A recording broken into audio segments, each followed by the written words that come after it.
Hi, so this is part 3. I'm back ready to do some embellishing on this little needle book, and I thought I'll do a fly stitch down here, and I've just done a few markings just to remind myself, and then I'll do a little bit of cantha stitching. So I've kind of chosen my colors.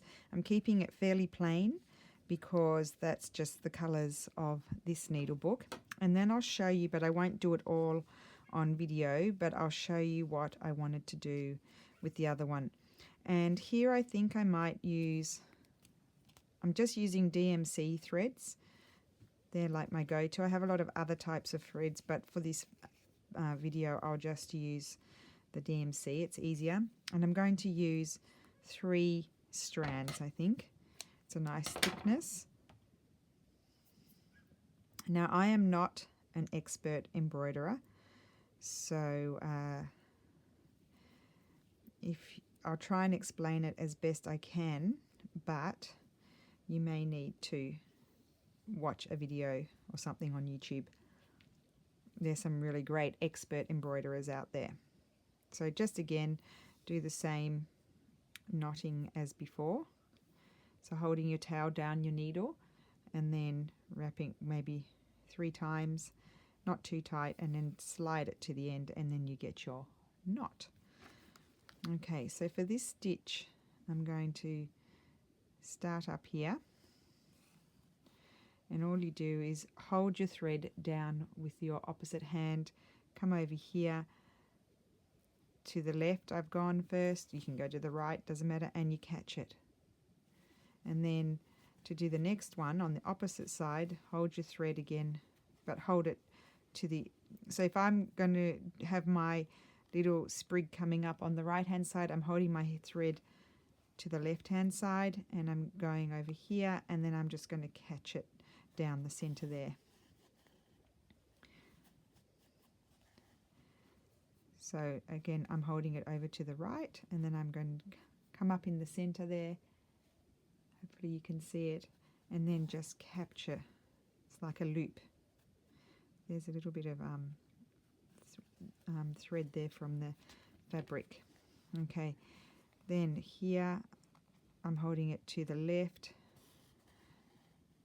so you just alternate sides.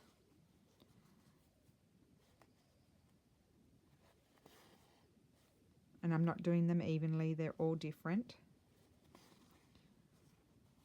And I think I'll go all the way down. I know I drew this on just with a Pilot Friction pen, a Friction, you know, the pens that you can rub out. Lots of people say don't use them because they can come back, but as long as you're, when you iron them, they kind of disappear, but apparently they can come back. So as long as you're sort of covering up your markings, it's a pretty easy way to put on your design. And I just drew it freehand. I didn't sort of, you know, I just put a few markings there just so I gave myself a bit of a guideline. So that's the effect of it. It's pretty quick. I haven't done it for a while. So I'm just turning it around to adjust to the other side. And then over here. And then I'm going to put some little berries sort of things. And I'm just going to do, you can do a French knot or a colonial knot. And I think there are other knots, but I don't know how you do them. So they're the only ones I know how to do, so we'll do those. And I'm nearly running out of thread, but I think I'll make it. It's a little bit fiddly. Just hop over there. There you go. And there we go. And then I'm just going to, oops, didn't go all go right through. Just pull it out. Okay. Do it again.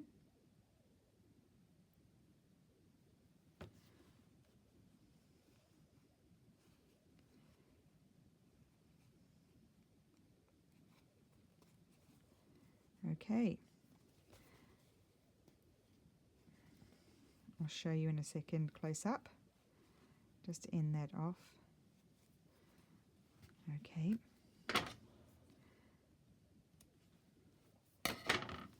So that kind of gives you like a vine sort of look. And then I know it's going to be very pale, but I think I was going to use this one, and I'll use again 3 strands.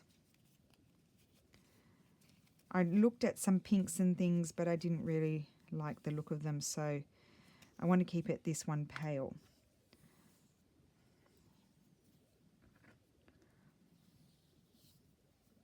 And I'm just going to alternate knots on either side, just very random. Do my knot again. So to do the French knot, all you do, and I'm not going to put them on the edge of each sprig, I'm going to put them in between the sprig and the sort of stem, so in between there. So you come up for a French knot. I've got 3 strands here, so I'm going to wrap it 3 times. So you go 1, 2, 3. Don't pull it too tight. Hold on to your tail. Put it down next to where you came up, and then always holding on to your tail till the end, and then there's your little knot. I don't know if you can see it there. I know it's not ideal that I'm using pale on pale, but this is what this one lends itself to. 1, 2, 3. Down next to where you came up. And again, I probably won't go well, I might, I don't know. I was wondering whether I might go right down to the end and do them all, or whether I'll just show you in the next video. See how pretty that is? I don't know if you can see those. And here I'm going to put another one. 2, 3. It's very easy to do French knot. Just make sure you hold onto your tail with the thumb of your other hand. That's all. So it doesn't sort of come loosen. 2, 3. And down we go. Come over here to the other side. I'm just being careful too not to, like, I've got my one knot there. I'm not going to come directly across there. I'm going to come down a bit so they're not on the same level, same height.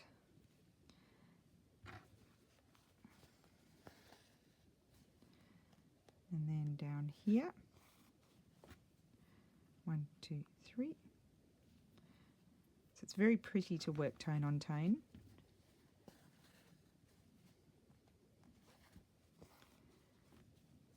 As you can see, we're moving along quite quickly.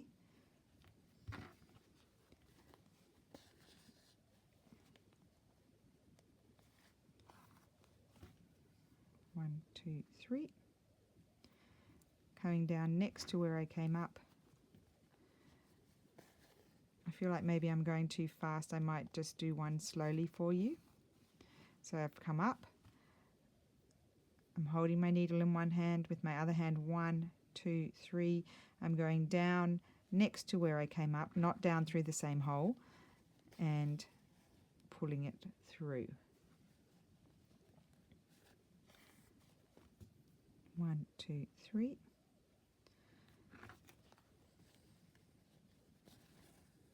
And then when the thread starts to become too short to manage, I recommend that you just change it. This is almost going to become annoying because it's getting shorter.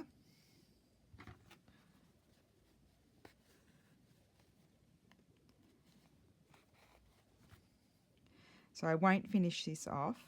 I'm going to end my thread now and we'll move on to the next, and I'll finish it off screen because you don't need to see that anymore, in my opinion. And we'll do some more embellishing, because I'd also like to show you what I would do on the other one.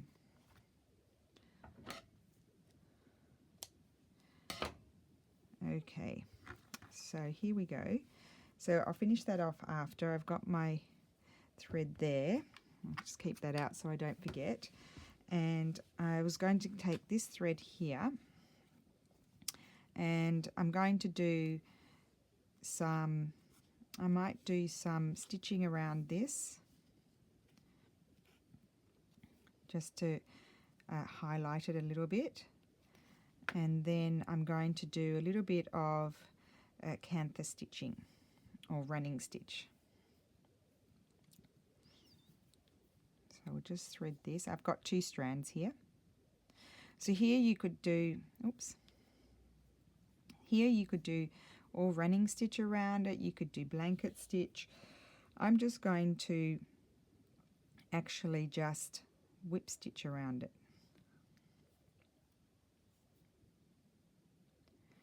Okay, got it.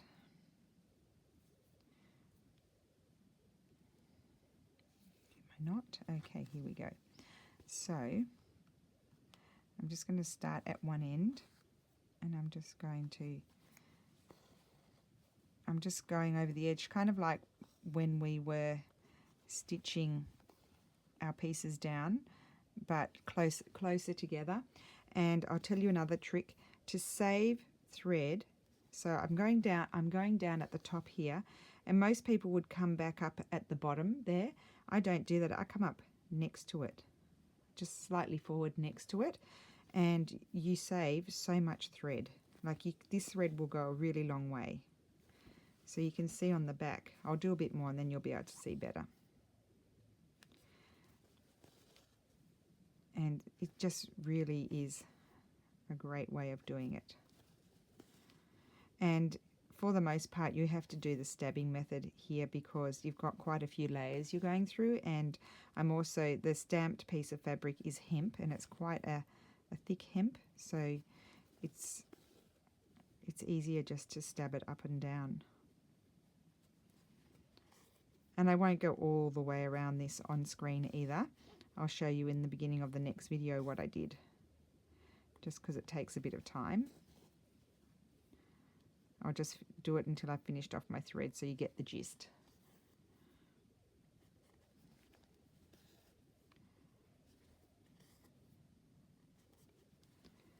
Okay.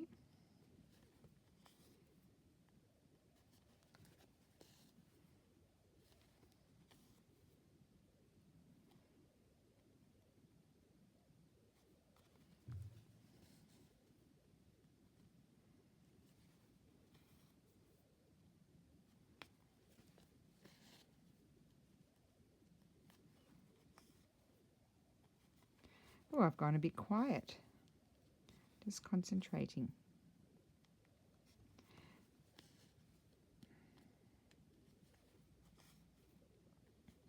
Okay, just go right to the edge.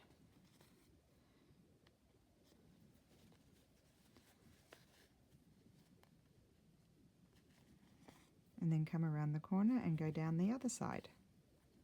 And I'm going to run out of thread soon, and so then we'll move on to the next idea.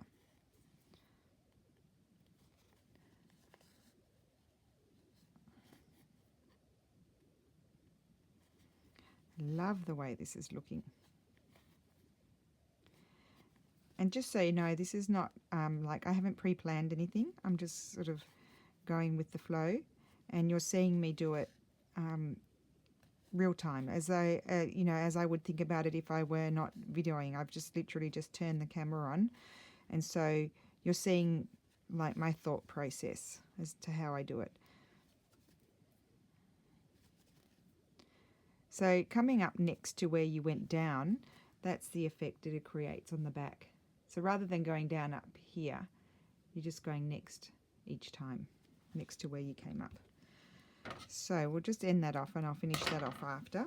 And then I'm with the same colour thread because I really like that colour. I'm going to do some cantha stitching, and if you wanted to create some interest, you could use more or less threads. So I'm going to use 2, I think, but you could make your stitches thicker and use 3 or 4. You could use just 1, and they could be really fine sort of stitches. So it's just up to you what effect you would like. I'm not going to do it everywhere. I'm not going to do any on the front, I don't think. I'm just going to do some on the back here.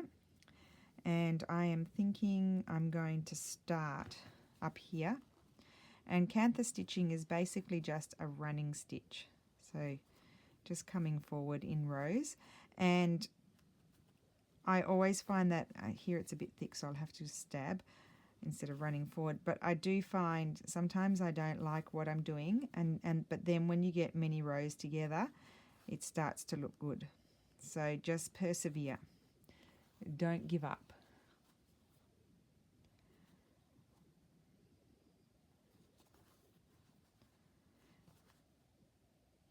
So we'll just keep going on a little bit further.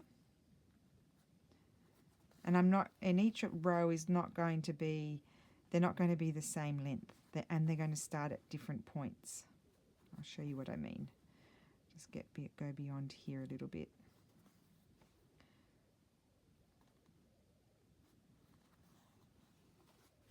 And you can also switch out types of threads. Like you can use embroidery wool, like Apperton wools. You can use any type, linen threads.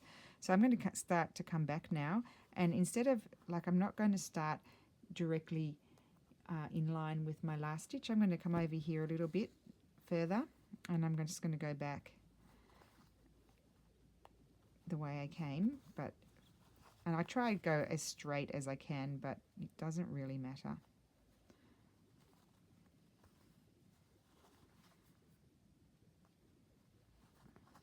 And if I find that I feel like my 2 rows of stitches are too far apart, you can always go and put another row in the middle.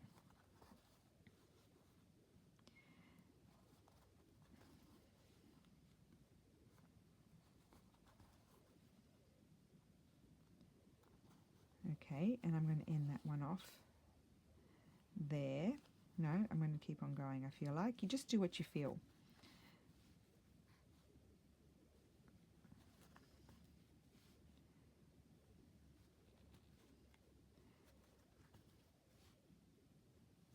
Okay, so I'm going to continue on doing more rows down until I feel like I want to stop. I'll probably do an uneven number of rows. I like them to be uneven. I don't like even numbers.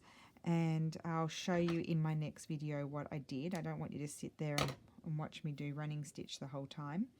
And did I want to do anything else on this one? I don't think I did. I wanted to do a whole lot of running stitches and then a few down here, and that's that. So I'll do that off video and then show you, but you get the gist. And what I wanted to do was to show you here, so I'll put those over there so I don't get confused, which is not hard to do. So with this one here, I wanted to show you how I did this. Now, I'll show you one bigger piece that I've done, and I think I'm going to do the same on this one.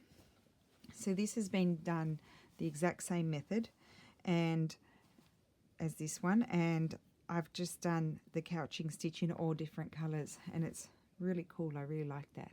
So that's what I thought I'd do on this one. It will be a little bit time consuming, so I'll just start and then continue again off camera, because once you've seen me do it once, you don't need to see me do the couching stitch the whole way round. So I think, and I'm only going to use 2 threads. Or will I use 3? There I used 3 threads. I think I used 2. 2's enough. Yes, that's 2. So I'll just thread it. And what I'm going to do is, I won't necessarily do all of that pink. I might decide to, if my thread runs out, I'll just pick up a different colour and start with a different colour. So again, it's just the same as before, and instead of coming up down here diagonally, I'll show you what that looks like. I'll do it. So you'll get all of that thread used on the back. What I do instead is I come up next to it, and you can see it better here with the pink. So I go down there, and I'm coming up next to it on the bottom. And then I go down here, and I'm coming up next to it. So you can see you're using much less thread that way. Okay, so I'll just do a little bit, and then, as I mentioned, I'll do it off video. But it's just going to be this on all of my patches.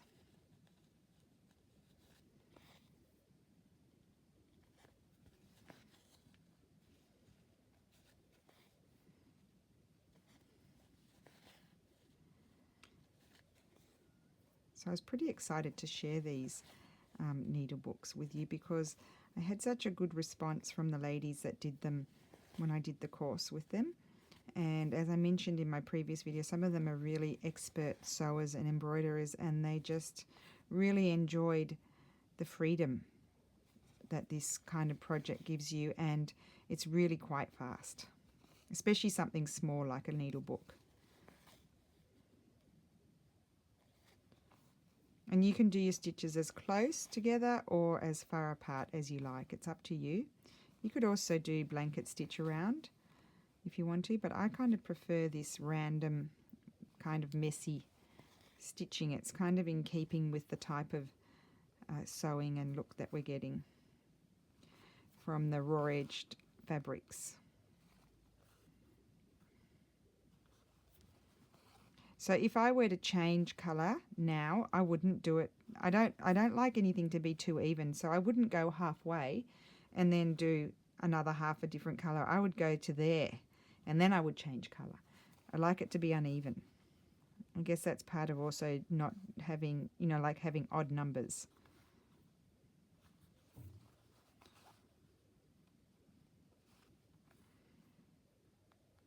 How are we going for time? Oh, only 21 minutes. So we'll do a little bit more. Maybe I'll change colour soon. I'm feeling like, what will my next colour be there? Not green, could be yellow, or could be an orange. Orange would be nice.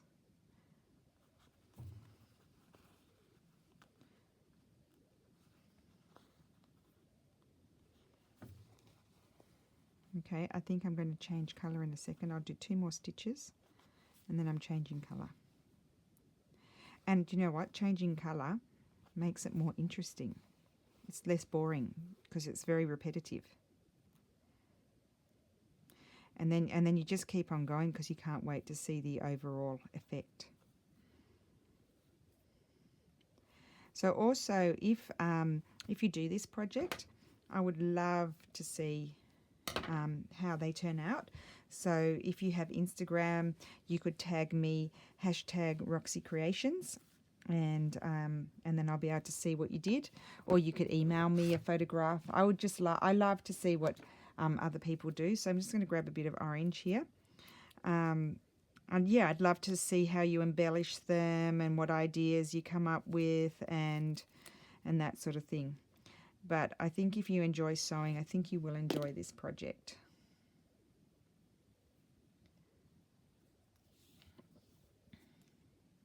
So we've got some orange here, and I really like this orange. I'll tell you what number it is. It's DMC 3825. It's really great.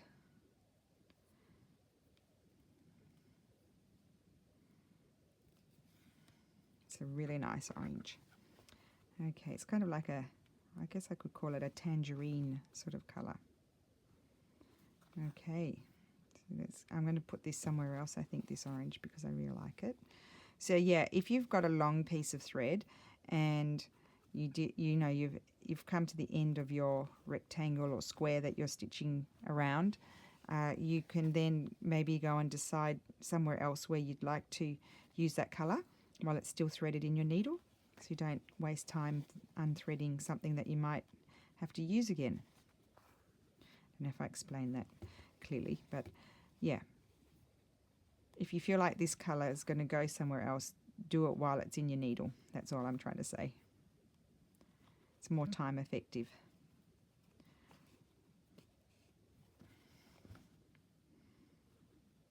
Okay. And what I might do too is, in my last video, I will also, as you can see, I haven't planned it all out. You seriously are just getting my live process. What I might do is also link some maybe, or Instagram or websites of some of my favorite slow stitches, so you can see where some of my inspiration comes from. Actually, the inspiration for this little needle book came from one that my friend made.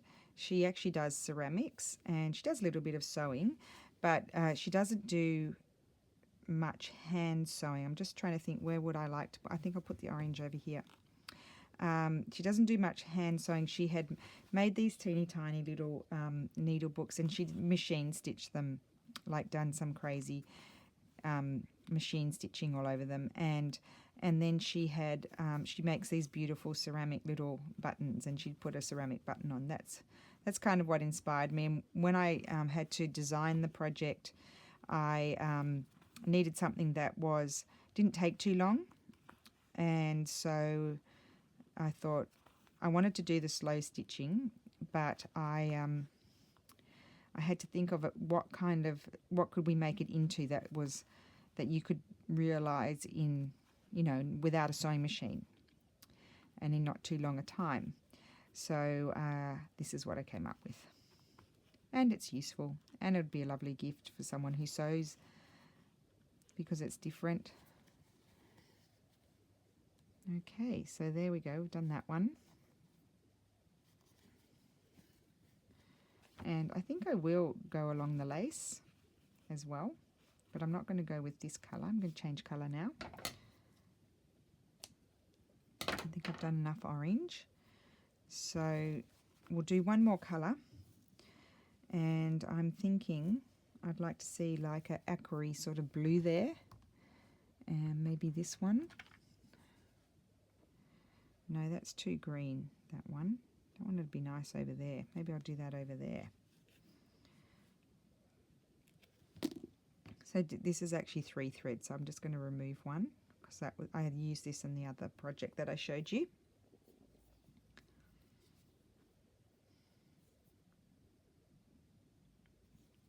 Okay.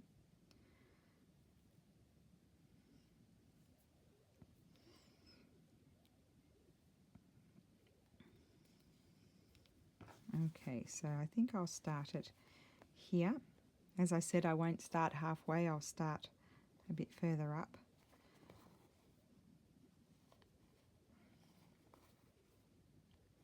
I do like the effect of keeping your stitches a little bit closer together and not too far apart, but that's just a personal choice. And it will start to come together when you see all the raw edges stitched around.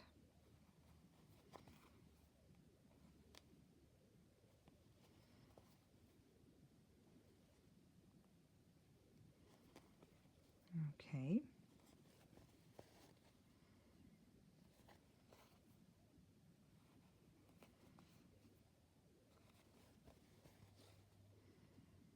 And if I run out of thread, because it's pretty short, I might just decide where I ended off. I won't continue on with that colour, I will change it.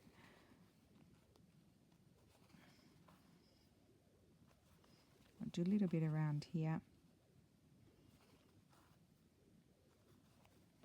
And if you want these threads to stand out more, as I said, just use 3 strands or 4 strands and it will pop further. I'm quite happy with my 2 strands.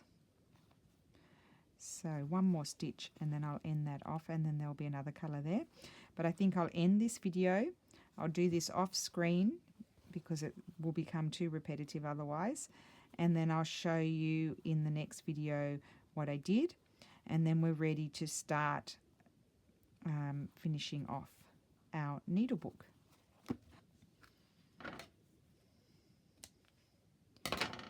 So that is what we've done so far. So I will be back and show you how that turns out in the next video. Thank you for watching. Bye.